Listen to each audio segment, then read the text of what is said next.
Teks laporan hasil observasi mata pelajaran Bahasa Indonesia kelas 10. Teks laporan hasil observasi merupakan teks yang berisi informasi atau penjabaran umum dan mengungkapkan fakta-fakta yang didapatkan dari hasil pengamatan.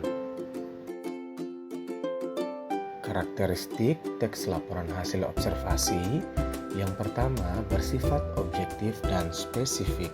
Artinya, teks laporan hasil observasi disusun dengan mengacu pada objek yang diamati. Dengan kata lain, laporan hasil observasi harus bersifat objektif. Artinya semua orang akan mengatakan hal yang sama tentang objek tersebut.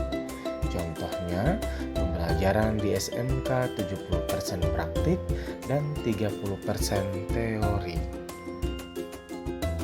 Kedua, disusun berdasarkan fakta. Artinya, teks laporan hasil observasi disusun berdasarkan fakta atau data hasil pengamatan secara utuh, tidak dikurangi ataupun ditambah, dan bukan merupakan hasil imajinasi atau hayalan. Contohnya, SMK Negeri 2 Gorontalo memiliki 6 program keahlian. Ketiga, disajikan secara lengkap dan mudah dipahami. Artinya, teks laporan hasil observasi disajikan berdasarkan hasil pengamatan secara lengkap dan terperinci menggunakan bahasa yang lugas dan mudah dipahami oleh pembaca. Contohnya, roti hasil produksi APHP sudah dipasarkan di luar lingkungan sekolah setelah menjalin kerjasama dengan berbagai UMKM. Selanjutnya, struktur teks laporan hasil observasi. Yang pertama, pernyataan umum atau klasifikasi.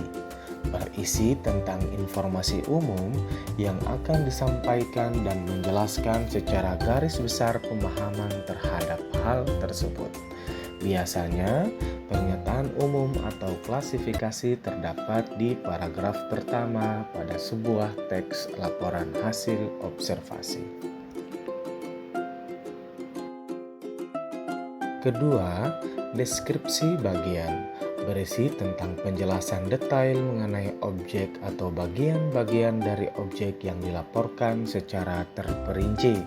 Misalnya, jika objek observasi adalah binatang, hal-hal yang dapat dibahas di bagian ini adalah bagian tubuh, pola makan, daur hidup, habitat, kebiasaan unik, dan lain sebagainya. Ketiga, deskripsi manfaat atau kesimpulan. Berisi tentang manfaat objek yang diobservasi atau dilaporkan dan ringkasan secara umum dari hal-hal yang dilaporkan.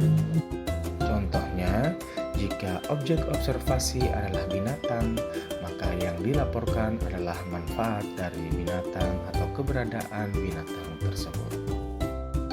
Selanjutnya, kaidah kebahasaan teks laporan hasil observasi.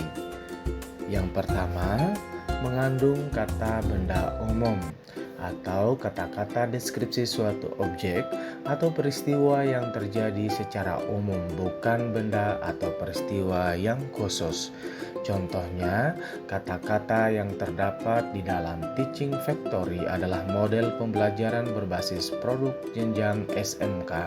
Kata-kata yang dimaksudkan tersebut adalah Teaching Factory karena menggambarkan secara umum, model pembelajaran karena sifatnya umum, produk karena sifatnya umum, dan jenjang SMK karena sifatnya yang umum. Kedua, mengandung kata kerja material atau kata kerja yang biasanya menunjukkan tindakan suatu benda, hewan, manusia, atau peristiwa yang biasanya dapat dilihat dengan kasat mata. Contohnya, untuk menambahkan rasa manis, adonan kue itu diberi madu. Kata-kata yang dimaksudkan sebagai kata kerja material adalah menambahkan dan diberi. Ketiga, kata kopula. Kata yang digunakan untuk menjelaskan suatu pengertian atau konsep mengenai suatu hal. Contohnya terdapat pada kalimat donat merupakan makanan yang lezat. Kata kopula pada kalimat tersebut adalah merupakan. Kata kopula yang lain dapat dilihat pada kalimat-kalimat yang lain. Misalnya penggunaan kata adalah, yakni, yaitu, dan lain sebagainya. Keempat, kata pengelompokan atau kata-kata yang digunakan untuk mengelompokkan suatu objek menjadi sesuatu yang lebih spesifik. Contohnya terdapat pada kalimat, berdasarkan cara pembuatannya, donat dapat dibagi menjadi beberapa macam.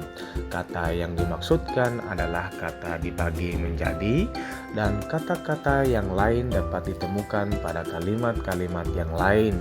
Contoh kata pengelompokan yang lain adalah terdiri atas dan lain sebagainya.